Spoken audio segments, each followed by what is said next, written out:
Dance if you want to, you can leave your friends behind. If your friends don't dance, then they ain't no friend of mine. We can go where we want to, you can pull your penis out. It's your old chuckle buddy. Guess who? Johnathan James Ramcharan, reporting live for duty on this magnificent August 25th in the year of our Lord, 2019. Welcome and bienvenue to Johnathan Ramcharan, the podcast. Get your shoes shined up, boy. Boy. Ooh, I'm gonna run you ragged, boy. Gonna make you sweat. Gonna make you earn every drop. Today, boy. Boy! Fetch my riding crop, boy!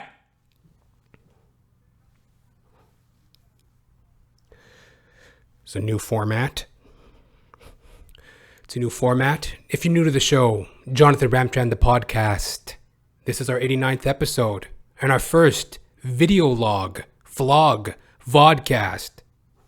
Hallelujah. How you doing? If you ever wanted to see me in action, now's your chance. Thank you very much for tuning in. If you're new to the show, Johnathan Ramcharan, the podcast, I am an actor extraordinaire. I wouldn't say I have much of an ego.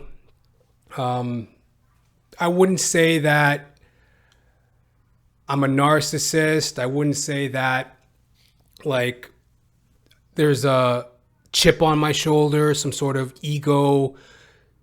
egocentric nature about me. I just have a love for storytelling, like, as I mentioned before on the podcast, if you go back to the foundations of humanity, you'll find that, back in the early days in sub-Saharan Africa, there were cavemen, or maybe it was in Iceland or some polar bear's warehouse, wherever it was.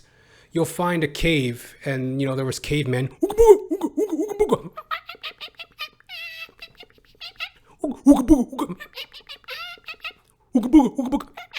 Like cavemen and women, and they would take a shit and they'd take a dump and, they'd smear shit on the wall and they would tell a story,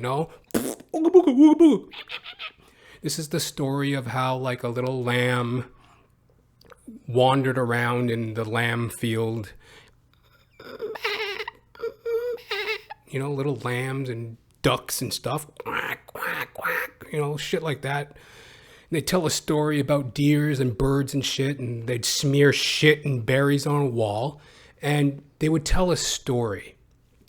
The story of humanity. And that's more or less what acting is. It's a heightened version of storytelling. Now, as an actor, 18 years of service, diploma in theater arts, came in the game as a youngin', pocket full of something, cash money. Came in the game as a youngin', did a lot of school productions, high school productions, musicals, boring, tumultuous bullshit, stuff that nobody wanted to see. It was pain, it was degrading. It was demoralizing. It was just a horrendous shit storm of a nightmare. I fucking hated every second of it. But it was crucial. It was crucial in the life of the performer as the artist to, go out there and stride those boards, get some experience. So I did all that as a youngin'. And then I went on to theater school, where I studied the greats: Shakespeare, Molière, Chekhov,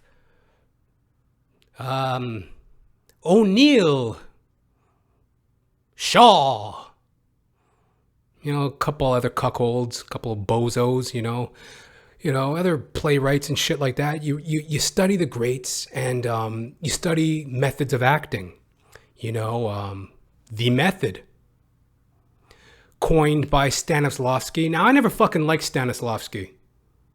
As a brother, as hashtag Oscar so white, as a brother came in the game as a youngin', trying to get this acting shit going, it was hard. It's like, oh, if you want to be an actor, you should read An Actor Prepares. And they give me this fucking slanderous book. I open it up. It's about some Russian cosmonaut back in fucking 1802 doing some fucking whack-ass Shakespeare production. And he's like, oh, I was an actor in Russia and I was playing Othello and I wanted to act like a black man, so I smeared chocolate on my face and I would gnash my teeth and crack and blah, blah. I was an actor and I had chocolate on my face. I'm like, you fucking cosmonaut. Suck my dick. I didn't read that shit. So I don't give a blood clot. I don't give a bumble clot, you ras clot. I don't give a bumble clot fuck about like the method acting. Like fuck that shit. That's for like that hoity-toity fucking you know, that fucking Dr. Seuss Mother Goose Cat in the Hat fake ass fucking, like, let those actors do that shit. That ain't for me. Well, you know, there's elements of it that you just can't avoid as an actor. You know, you can define it how you want to define it, but I never read that book. But basically, the method acting, which, you know, most actors' toolbox is a little bit of this, a little bit of that. It's like a bento box, you know? Nagasaki bento box. All actors have a little bit of a bento box, you know, a little bit of miso, a little bit of spring roll, a little bit of fucking yellowtail snapper roll, a little bit of fucking egg foo young, you know, it's a bento box of bullshit as an actor. The method is basically, you know, emotional memory, emotional recall as a method actor. You know, you think about some traumatic thing. Oh, my childhood. Oh, the pain of existence. You know, oh, that time when, you know, my mom wouldn't fucking, you know, I don't know, take me to the park. And I had to sit by myself in my bedroom and stare out the window. It was 3:00 in the afternoon and she told me to go for a nap. And I was so sad and all the other kids were outside playing. I felt like such a loser. You know, it's like shit like that. You draw upon those emotional wells as an actor. And then, you know, you take it to the stage. Emotional memory. So that's like one of the hallmarks of method acting. Working from the inside out or the outside in. That's debatable. You know, working from the inside out means like, okay, you have a character. On paper, your character is, let's say for myself as a man, okay, he's a businessman with a wife and kid, you know, like Arthur Miller, Death of a Salesman. Okay, so you're playing some washed up salesman, you know, you're on the road selling bullshit to retards. Your wife ain't as hot as she used to be, so you're fucking around. Your son's a fucking loser. Both your sons are losers. And you're trying to, you know, get a little bit of excitement in your life, so you're fucking some prostitute out on the road. And I'm paraphrasing. That's not exactly how Death of a Salesman plays out, but it's along those lines. You know, you're some washed up salesman. You're fucking around with prostitutes. Your kids are morons. Your wife's ugly. And where is that emotional inner life, right? Where's that emotional inner life? So as a character, as an actor, you think about the character from the inside, like, oh, the inside. Like what makes that character tick on the inside, and then you try to take it out. So it's like all the emotional characterizations of the character, you take it from the inside and you put it out. And what the out is like the aesthetic. Maybe there's a certain walk, a certain inflection in the tone of your voice, or a certain this or a certain that, the aesthetic, right? Working from the inside out. You know, emotional characterization, physical characterization, inside out. Or sometimes people work from the inside. Do my Porky Pig routine for you. That's all, folks. Sometimes people work from the outside in, meaning like, okay, if I get a walk a certain way, like if I know that the character is like, let's say, Eugene O'Neill, the hairy ape. That's an existential, what do they call it? Expressionism. See, I learned this in theater school. It's like a play about expressionism, I believe, which can be defined as, well, I got a dictionary.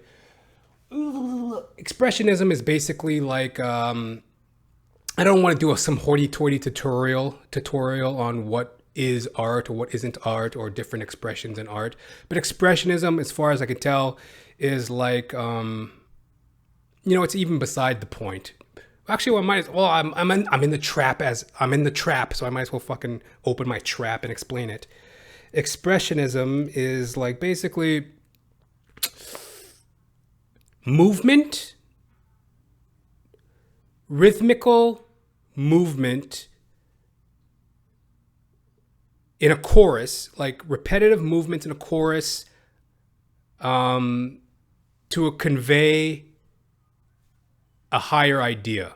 Like, let's say everybody marching in step to express the idea of like, let's say a dictatorship or like industrialization. Don't take my fucking word for it. Ask Merriam-Webster. So let me check this shit out here. Expressionism.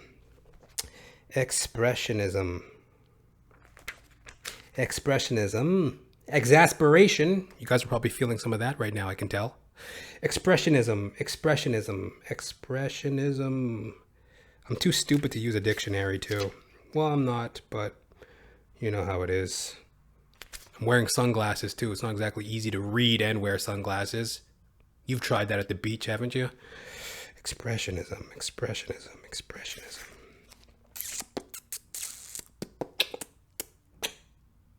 Aha! A style in art, literature, stressing the subjective element in experience and the symbolic aspects of objects. Yeah, like the symbolic aspect of objects and sometimes repetitiveness. Symbolism, basically. Yes, that's more so the idea. The symbolic aspects of objects or just symbolism. Like, I don't know. Yeah.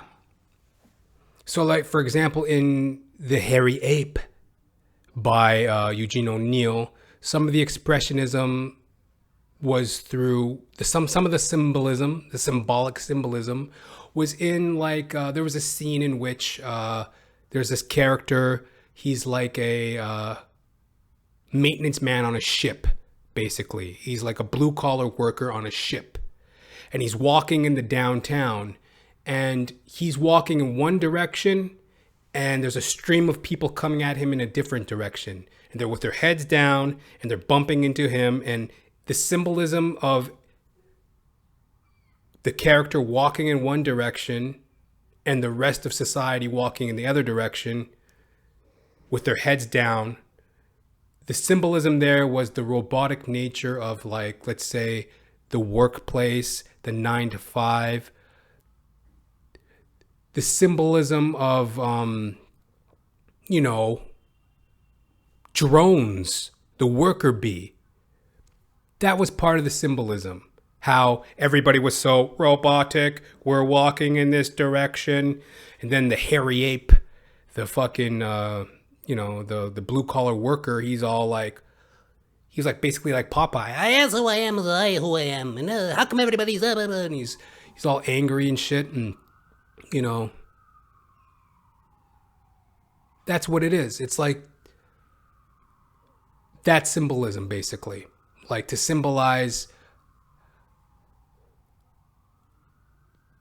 Fuck, I was on such a fucking roll. That's another thing as an actor too. You fuck up sometimes.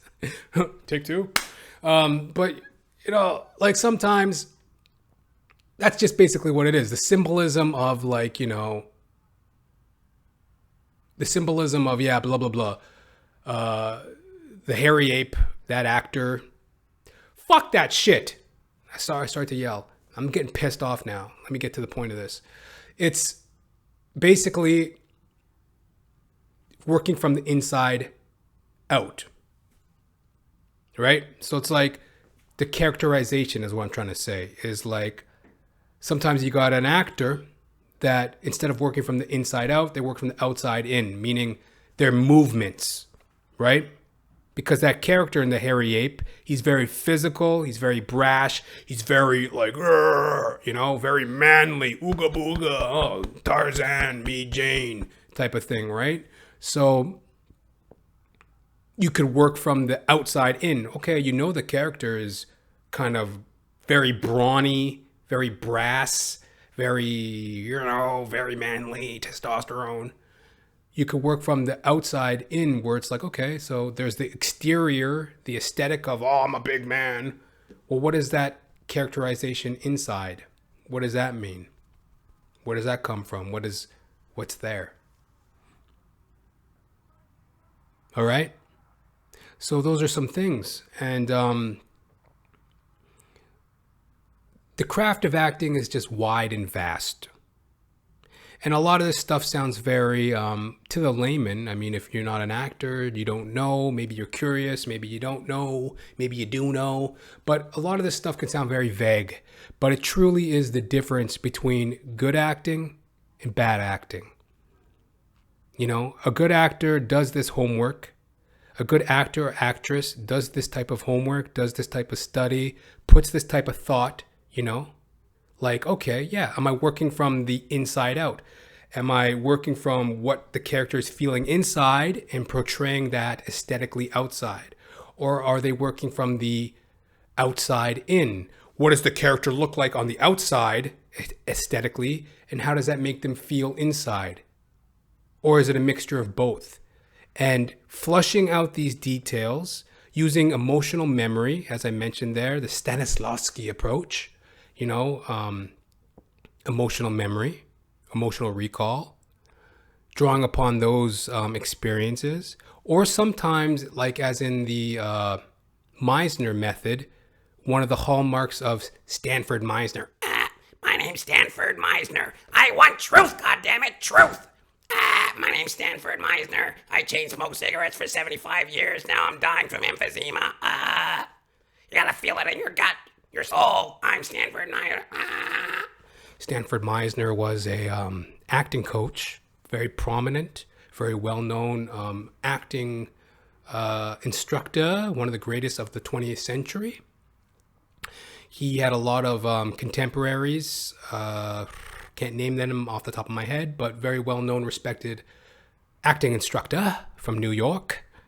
And his acting method was like, you know, the Meisner method. Stanford Meisner, the Meisner method, Meisner technique, which is basically like one major aspect was the magic if. Acting as if under circumstances, right? So the difference being like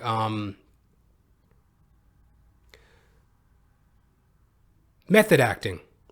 It's very much based on emotional recall. So drawing parallels from your own emotional experience with your characterizations.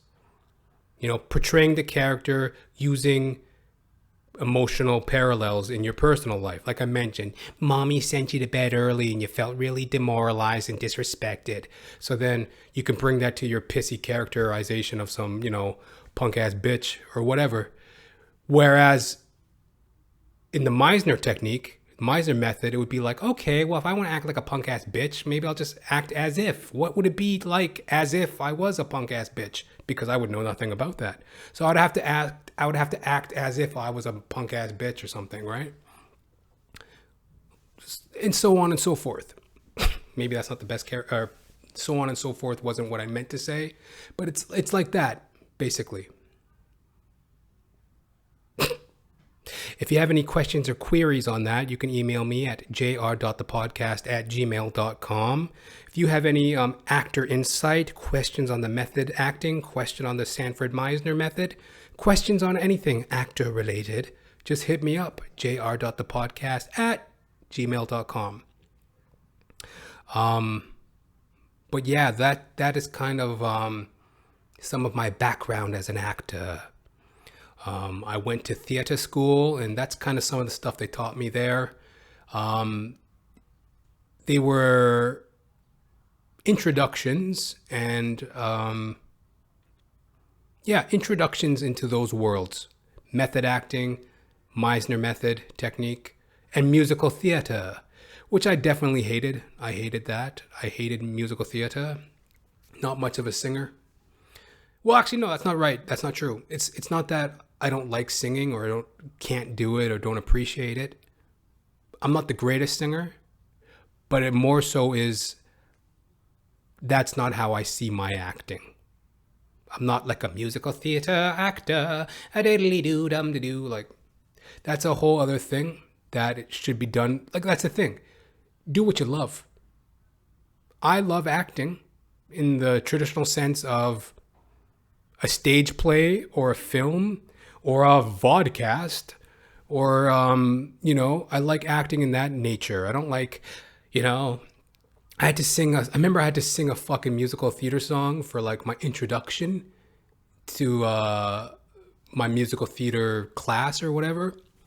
We had one of the projects, we had to sing a song. Well, we always had to sing musicals. We always had to work on songs for musicals. But the one that I did was, all I ever did was I tried to get laughs. I never went for sounding good or being good. The way I went through it was just to be funny, right? So I remember I walked up in front of my class, right? This was like 2004. And somehow I'm still, and that's neither here nor there. But anyway, I walk up in front of the class and I go, "Hello, ladies and gentlemen. My name's Johnathan Ramcharan. I'll be singing Hey Mama by the Black Eyed Peas." And I turned and I nodded at the pianist. "I'm just fucking with you guys. I'll be singing Old Man River from Showboat." Because I didn't know any fucking better. Like, I thought as a black man I had to sing like slave hymns, There's an old man called the Mississippi. That's the old man that I'd like to be. What does he care if the world has trouble? What does he care if he can't roam free? Old Man River, that old man River, he must know something, but don't say nothing. He just keeps rolling, he just keeps rolling, he just keeps rolling along.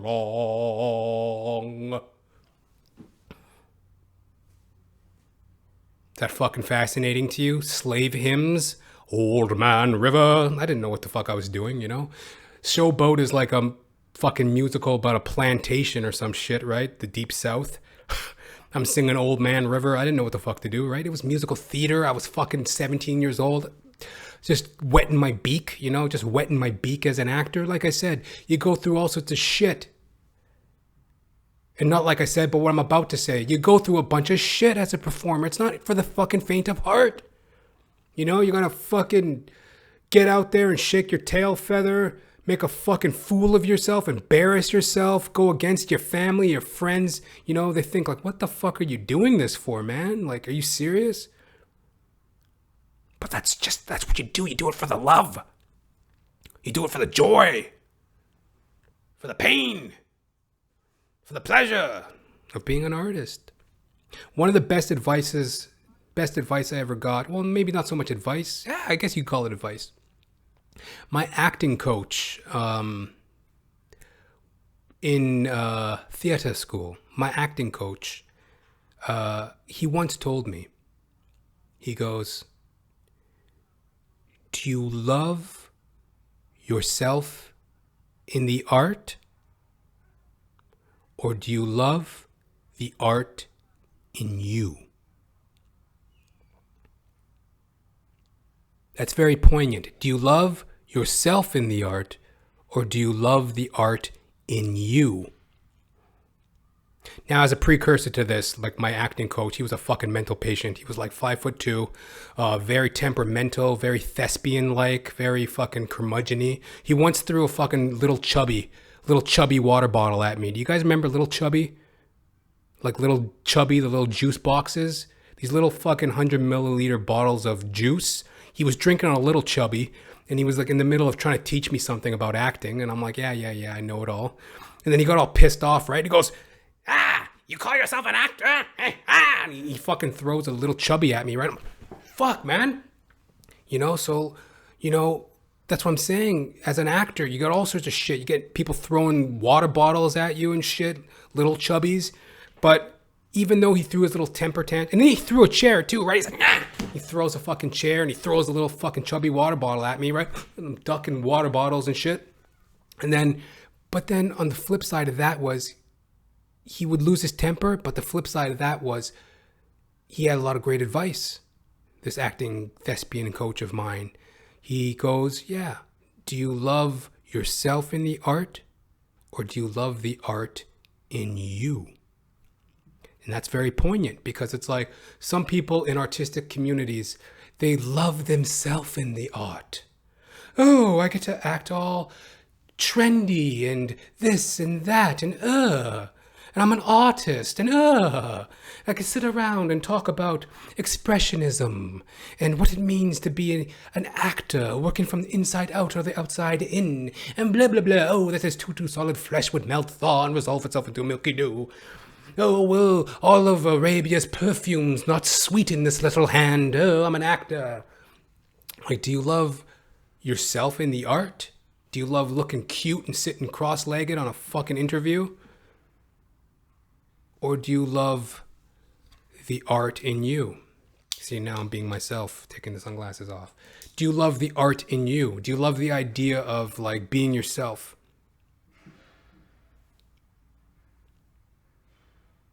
Can you hear that? That's my neighbor dropping shit in the hallway.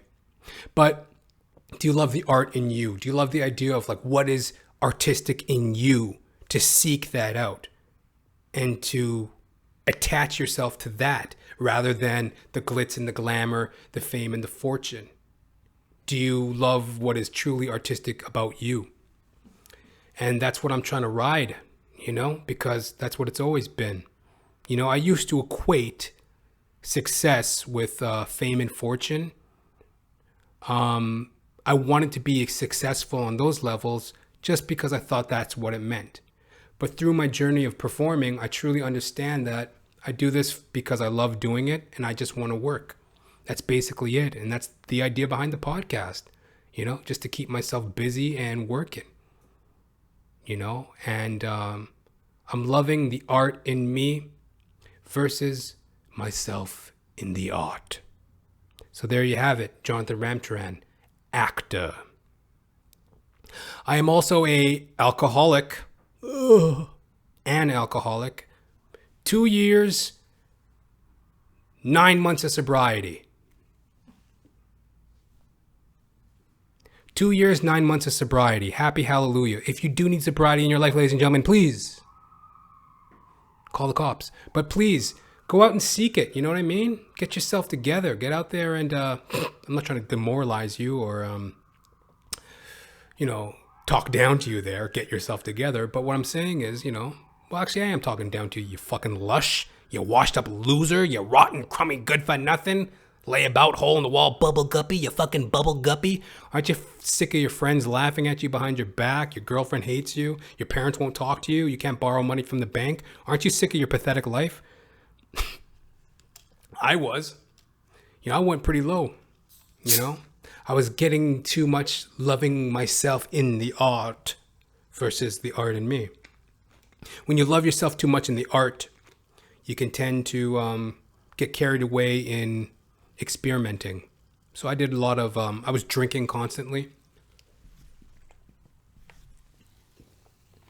Getting fucking drunk on the regular. Smoking pot. Chain smoking cigarettes. I thought I was artistic.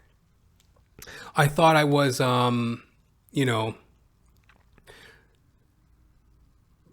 reinventing the wheel, so to speak, Oh, I am this artist who drinks and smokes marijuana and chain smokes cigarettes. Oh, I'm above norms of society. And I was playing that role for a while. And you get to a point where it's like you got to love the art in you versus yourself in the art. I was getting carried away. I went down to a bottom, man. I went to the bottom of the barrel. I lived in a men's shelter for 4 months. And I bounced around. I was drunk and high on stage. And where I'm sitting now, 2 years and 9 2 years and 9 months of sobriety, where I'm sitting now is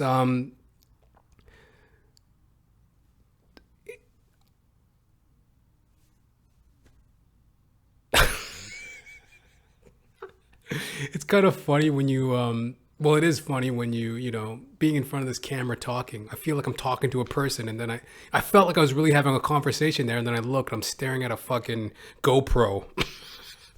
I talk to myself.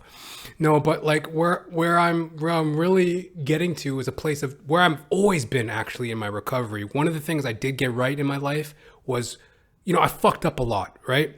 Like on my journey to sobriety, I drank for 16 years. I started when I was 14 years old. I drank until the age of 30, right? And in my lowest hours, I even turned to Dr. Phil. Dr. Phil. You know, I'd come home from work, crack a beer, you know, drink it, light a cigarette, chain smoking cigarettes, smoking joints. I'm watching Dr. Phil. You know what your problem is? You got a bad fucking attitude. You got a problem with responsibility. You got a problem accepting reality. You have no accountability in your life. I'm like, save me, Dr. Phil, save me. I'm sorry. I'm such a fucking loser.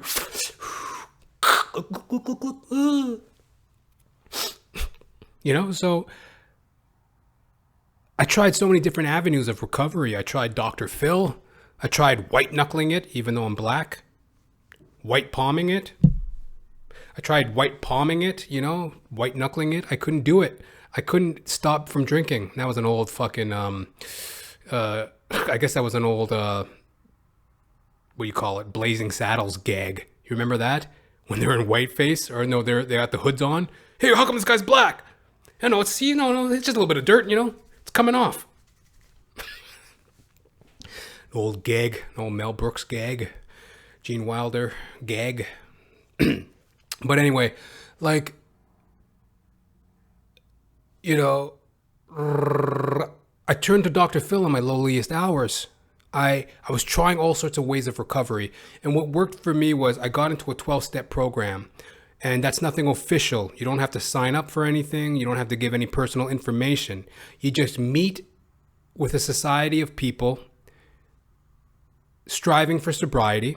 You practice different steps of recovery, and day by day, your days add up, and then you find yourself in a new day, in a new dawn, in a new life. And it's a blessing. And I like to stress the joy, because from the very beginning of my recovery, it was joyful. And you don't hear that enough. And that's the dialogue that I try to bring. That's the little bit that I try to impart, is that it can be a joyful thing. Truly.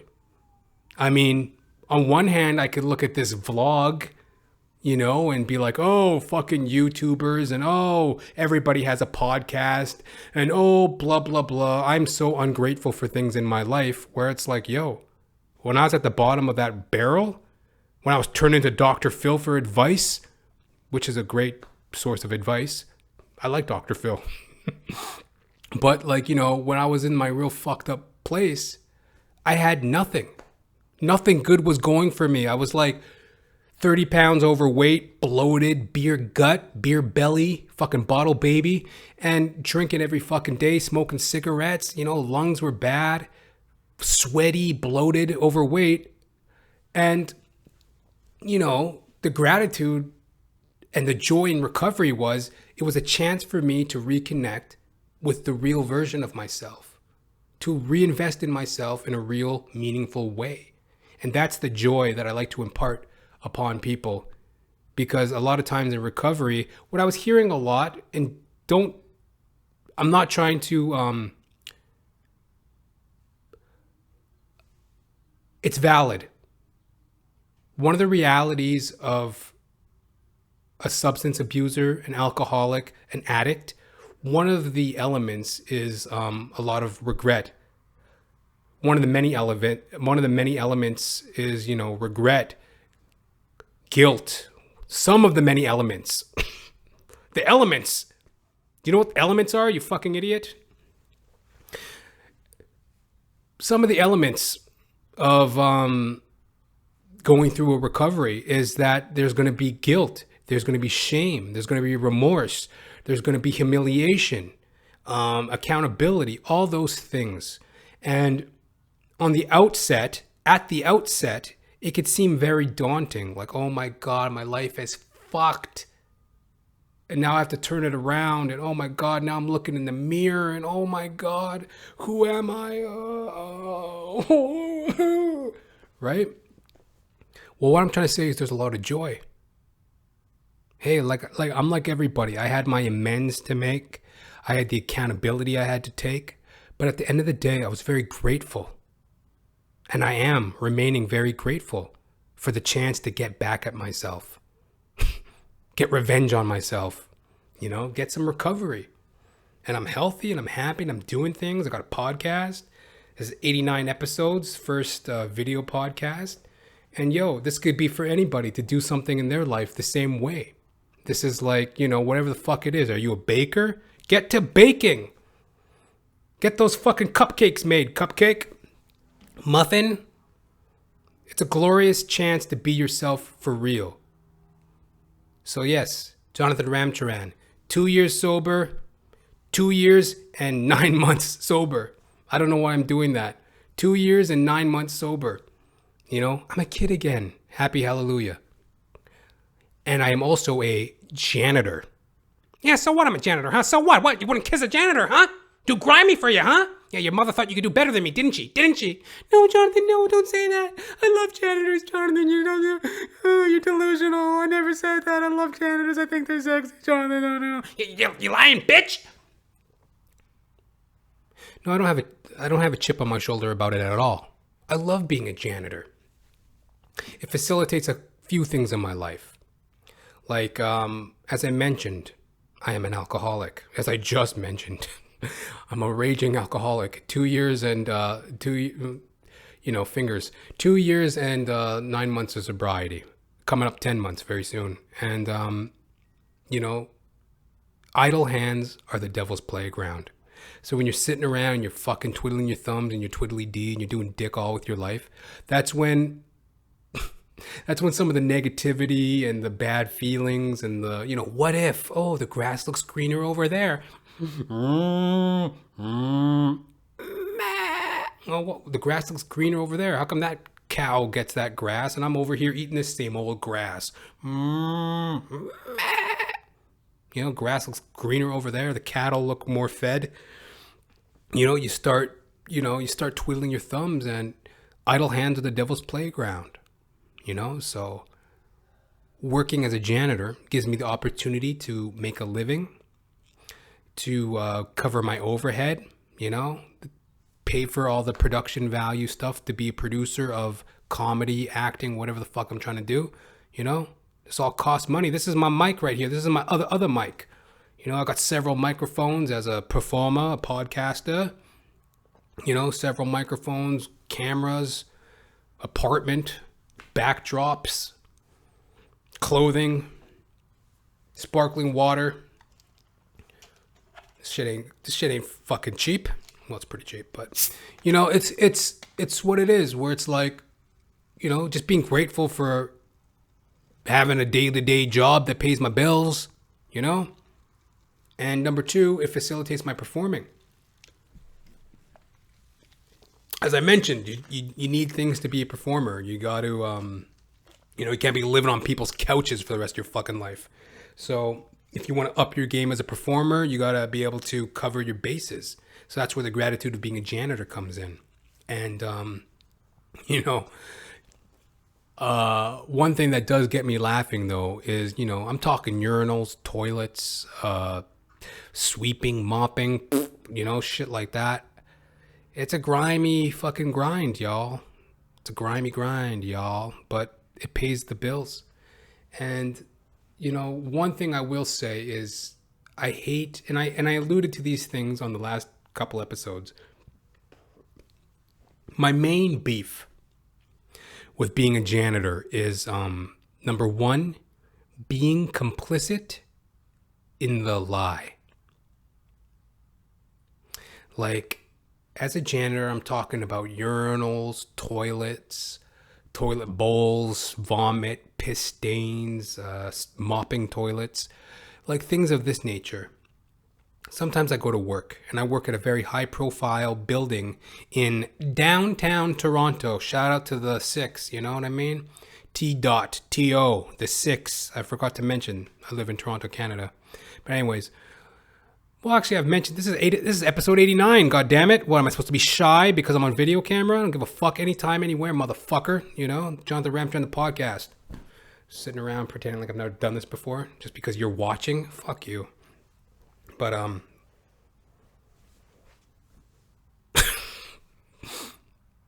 just have a fucking spasm. But what I'm trying to say is, like, I work in downtown Toronto, high-profile building. Sometimes when you're mopping toilets and shit, you can't help but notice you become complicit in the lie. Now, everybody in town, in life is about stature. The societal dream is about stature. You know, who are you? Where do you work? What do you do? What money do you make? Where do you fit in society? Stature, right? So there's these people, they work in these downtown businesses, this downtown office, high-functioning professionals, suit and tie, dresses and heels. They come to work every day. Oh, I'm so special. Yet, from the second people get to work at this building that I work at, from the second they get to work till the second they leave, people are in and out of the bathroom.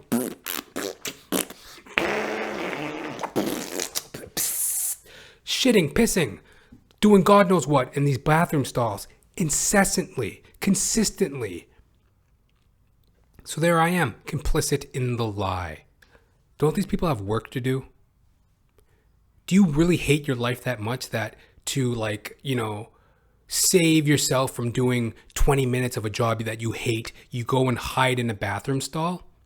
And I'm being fucking condescending and judging here because, you know, I used to do that. I remember the moment, I think I must have been around the age of 25, when I said I am no longer taking public dumps. Any toilet that is not my toilet is a disgusting toilet to me. I am not shitting in a public toilet. And I used to shit in public toilets just like everybody else. I used to go and, you know, I used to do all sorts of work. I used to work as a temporary, as like a, what do you call it, a telemarketer. So I'd be working in an office as a telemarketing jobs that I used to have back in the day. I'd go sneak off to the bathroom, take a dump. I'd even jerk off at work. I'm not proud of this. You think I'm proud of this? To have to sit here on the internet and tell people I used to masturbate at work? Yes. And I use the word masturbate.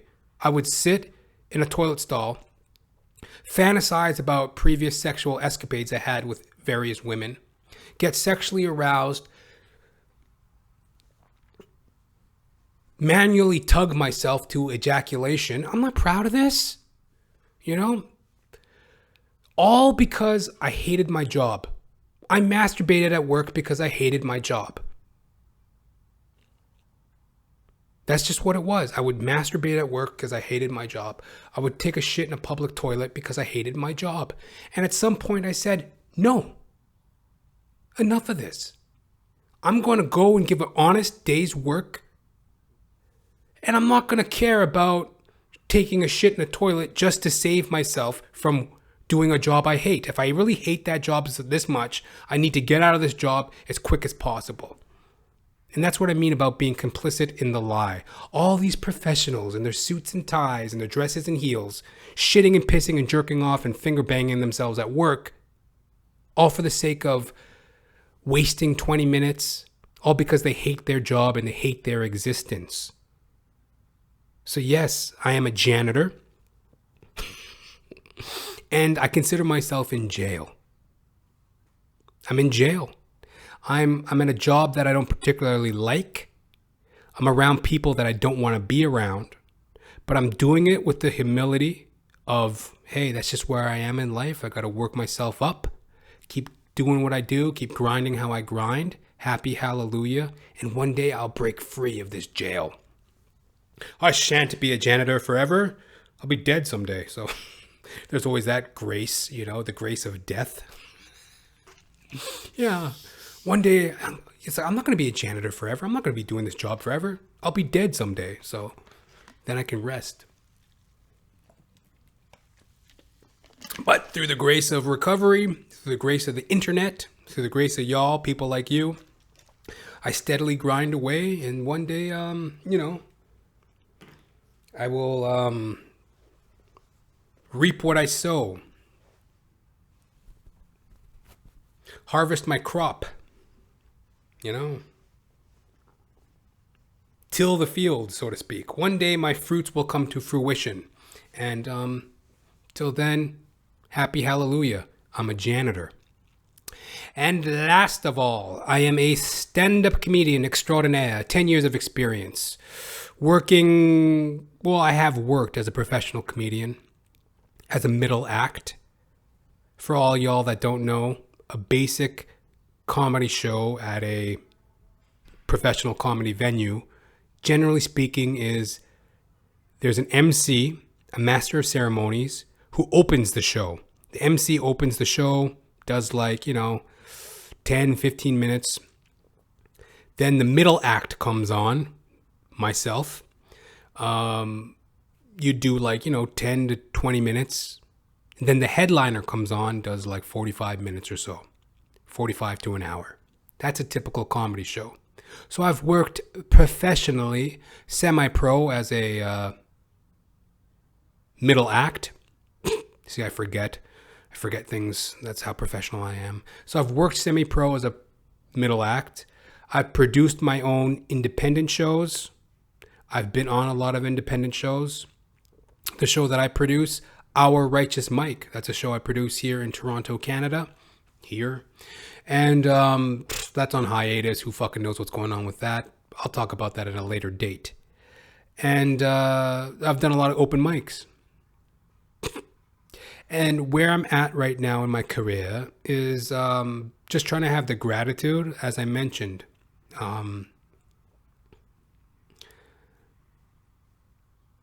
Grass always looks greener on the other side.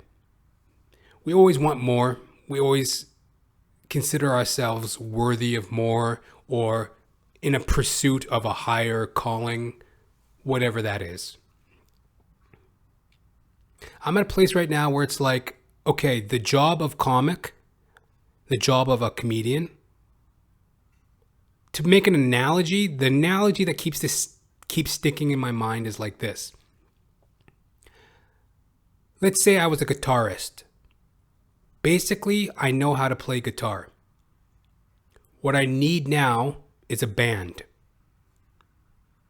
What I need now is an opportunity to perform. Does that make sense? Is that a good analogy? Like if I was a guitarist, I could say that I know how to play guitar. What I need to do now is get a band and write my songs. If I was a violinist, I'm not joking, but what I'm saying is basically, I'm a comic. I know how to be a comic. I have the experience. I have a bunch of material. I have a bunch of material that needs more flushing out, needs more work. I'm at the point right now where it's I need better opportunities to further my growth as a comic. I got 10 years of experience as a comic. I got 18 years of experience as a actor. I got 2 years of experience, almost 2 years experience as a podcaster. So it's I got this experience. And specifically as a comic, what you need to do is write material and perform it. Well, right now, there's really the opportunities that are available to me right now, I'm not really liking them. I want better opportunities. And I feel like I'm worth better shows. Not even financially, but just I'm at a place right now where it's I know what I'm doing and I need the opportunity to kind of cultivate, to till the field, to really work on my material. I'm playing a lot of shitty little venues and stuff. I got the gratitude for them, Thank God they exist, or, some people would have no opportunity. But it's time for me to move away from that. So that's what I'm doing. That's what I mean. I'm focusing on producing my own shows, as I mentioned, Our Righteous Mike. That's the show I produce here in Toronto, Canada. Who fucking knows what's going on with that? It's been a lot of ups and downs in 2019. If you should be interested in hearing some of that, you could browse back in the catalog of Johnathan Ramcharan, the podcast, hear some of my little dealings with that. But that's where I'm right now.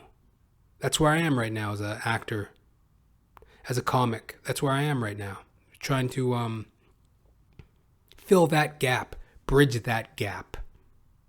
And I guess that runs parallel to my acting as well. A lot of experience, a lot of fuck-ups. Especially with when I mentioned the alcoholism. I used to go on stage absolutely trashed, high as fuck. I remember one time, it was like this fairly well-produced independent show I was doing. It was like a worthy show, proper show. It was at a bar, pardon me. And it was like a hot audience, and it was like, wow, this is a great opportunity. It was like in my early days. I don't know, maybe I was doing comedy for maybe 2 years at the time. I remember I was backstage smoking a joint. The girl promoting the show, she comes up to me, she goes, "You smoke weed before you go on? How could you smoke weed before you go on stage?" I remember I just looked at her. Because I don't give a fuck. "Johnathan Ramcharan to the stage, please." I walk on the stage and I killed it. Then for like the next 7-8 years, I was just a bumbling drunk. Just a fucking rudderless substance abuser. Bumbling around on stage, trying to get people's attention. I'm an actor, I'm a comic. So I'm very excited for my step forward in my comedy career. Because I've recently said, no. No more shitty little independent gigs. Rather, no more open mics. Now, I'd love to come back to the open mic scene by my choice. Meaning, I would love to come back and do open mics at some point because I choose to. Right now, it's almost like I've been relegated. Forced to do these shows where it's like, there's no omnipotent person. There's no powers that be. There's no agenda, no conspiracy forcing me to do these shows. It's just that due to circumstance, that's what's being shown to me. What's being shown to me is that all that's available, the low-hanging fruit, all that's readily available is open mics. So what I'm saying is, I think I'm worth more than that. So I'm going to reach higher. And that's the beauty of this podcast. And that's the beauty of what I'm trying to say in general about gratitude. Because I'm reaching high. It's easy to look at things in life and say, oh, I wish this, I wish that. And, oh, this is so hard. And how come I don't have here? Or how come I don't have this? Or how come I don't have that? Or how come I don't get what I want? Sometimes look at your life, have a little gratitude, and realize, and I'm speaking to myself, by the way. I know that I'm looking right at you, but I'm really speaking to myself and to anybody listening. Hey, sometimes you need to realize that you're actually you are actually reaching quite high. You're reaching high. That's one of the best pieces of advice. And, well, not really advice, but you could call it, motivation, or that was those were kind words that somebody once told me in recovery. One of my, he was my sponsor at the time. he says to me, so what are you doing? And I'm like, yeah, I'm an actor, I'm a comic. Sometimes that's the thing too, because as a comic and as an actor, when you're not firing on all cylinders, when you're not really getting the work, or the grass always looks greener, you tend to feel a little bit of self-loathing. You can, when you're ungrateful, you can feel like a bit of a self-loathing. Oh, woe is me, my career. You can tend to feel that way if you want. You can always feel however you want to feel, but it's pretty common to feel low when you don't get what you want. And I remember I was telling my sponsor, I'm like, yeah, I'm an actor, I'm a comic. And he goes, wow, so you're reaching pretty high. Yeah, I'm reaching pretty fucking high. You know, it ain't for the faint of heart. This isn't a fucking goofball little fucking thing I'm doing here.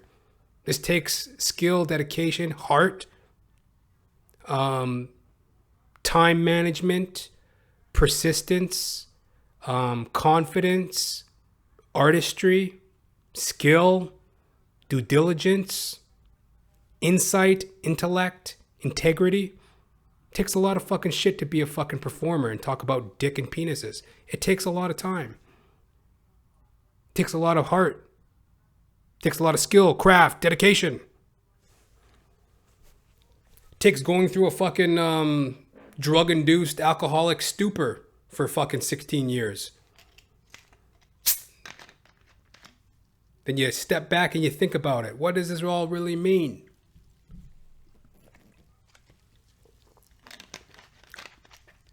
Well, what it means is that I'm loving the art in me versus loving myself in the art. Because if I could walk away from this unscathed, if I could just turn my back on this and never give a boomba clot, blood clot, fuck, just walk off on this fucking bitch and never return, if I could, I would. That's another thing I heard in theater school. If you can truly do something that you love more than performing, then do it. Because this is a tough road and it ain't for the faint of heart.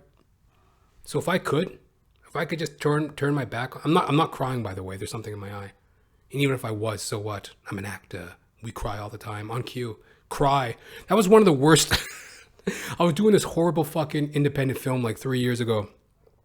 And oh my God, this poor bastard, he was playing, it was like this like new age version of like Romeo and Juliet. It was so whack.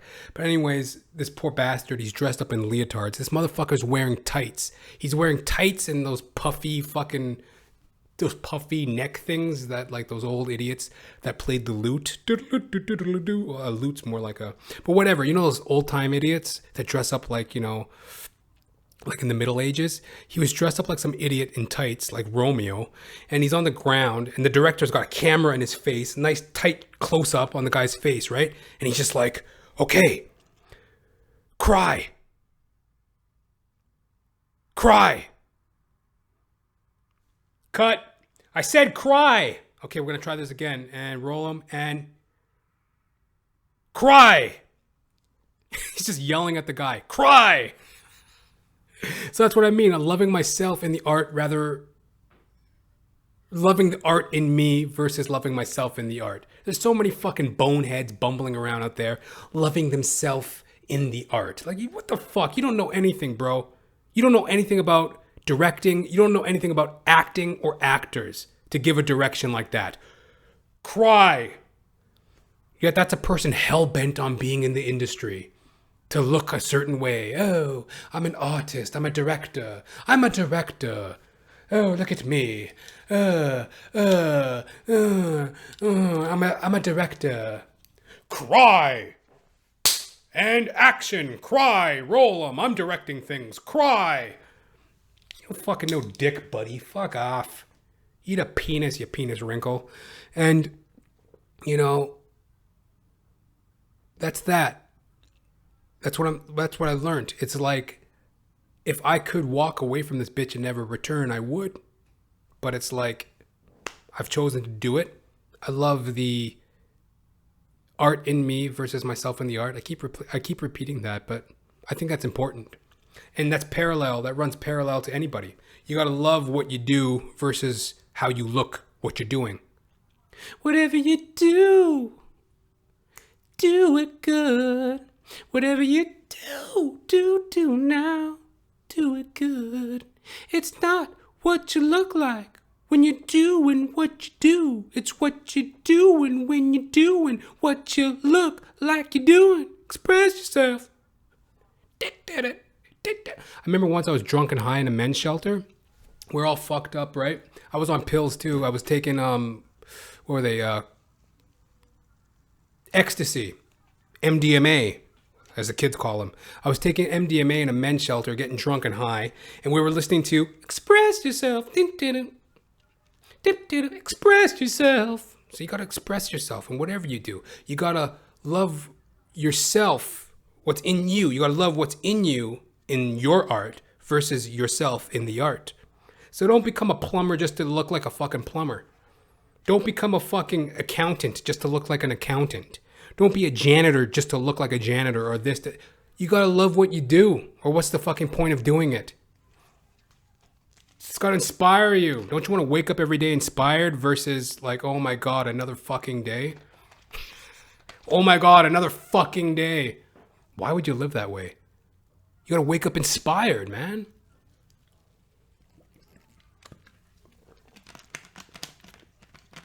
You got to wake up inspired, giddy up and go. Happy, hallelujah, hungry, determined,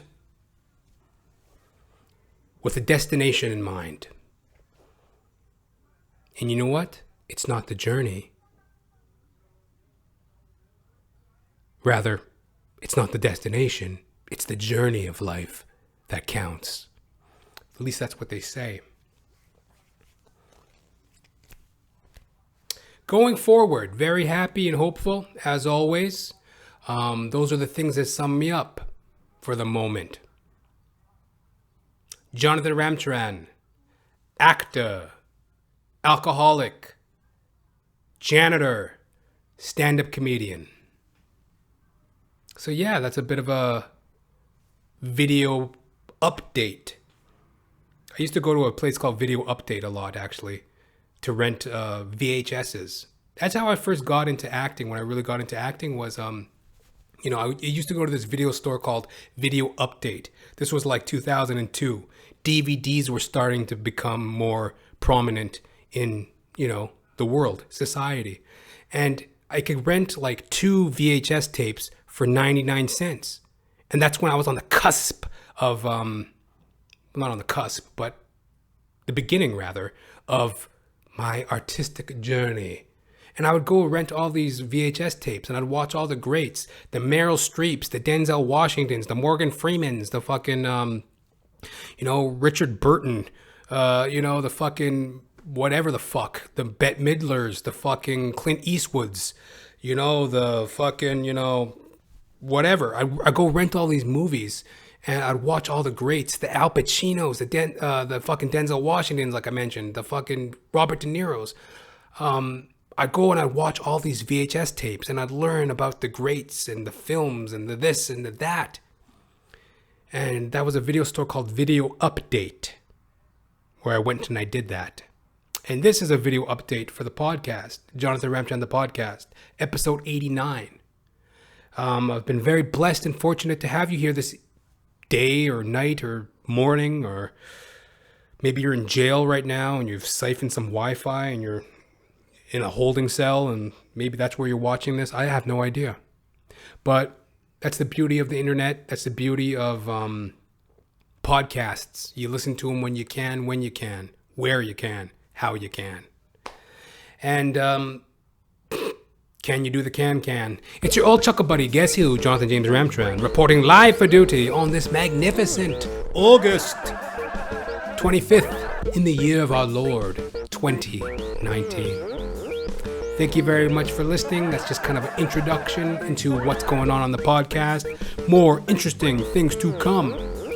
As always, go check back on some of the episodes before if you want. Give yourself a little bit more of a insight into the show. Or don't. But anyways, very grateful for having you. If you have any question, queries, or qualms, please hit me up. jr.thepodcast@gmail.com. Till next time, ladies and gentlemen, you live it, you love it, you realize it. All right? Peace.